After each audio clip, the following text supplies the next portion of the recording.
Guys আইনার একটা আমার কথা অরিজিনাল রিয়েল কথা যেটা আমরা সোশ্যাল মিডিয়াতে নতুন আইছি আজ 2-4 দিন হচ্ছে, বেশি দিন হচ্ছে না, বলে রিয়েল কথা যেটা আমরা দেখতেছি অনলাইনের মধ্যে বহুত মানুষ বড় বড় ইউটিউবার বড় বড় ফেসবুকারের কাছে যা গিয়া টিয়া 5,000 6,000 8,000 10,000 করে দেয় দেয় চ্যানেল কিনা নেয় আনলে বাইরে লইবার লেগে টিয়া দেয় প্রমোট করবার লেগে একদম ফেক এটা। কেউ এই কাম করুন না যায়, কেউ চ্যানেল কিনুন না যায়, কেউ টিয়া দিন না যায়, কেউ প্রমোট লইন না যায়, নিজের ট্যালেন্টের নিজে বাইরে লইবেন হয় আমরা হইতাছি না ইনশাআল্লাহ আইনার রাইজার দোয়া দোয়া পাবলিকের দোয়াতে তাহলে আমরা ভবিষ্যৎ কোনোদিন না কোনোদিন ওইতাম পারি সেলিব্রিটি বাইরে আশা আমরা মনে হয় এটাই। আর আইনারাও নিজে নিজে ট্রাই করবেন, নিজে নিজে নিজের ট্যালেন্ট দা বাইরে লইবেন, কেউ পয়সা দিন না একটিও।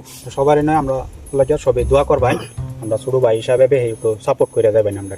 কাল্লা বেটা কিছু ক তে দর্শক বাইনসিরিরা তে আইনারার উড়ানি বেশি সময় লাগতো না।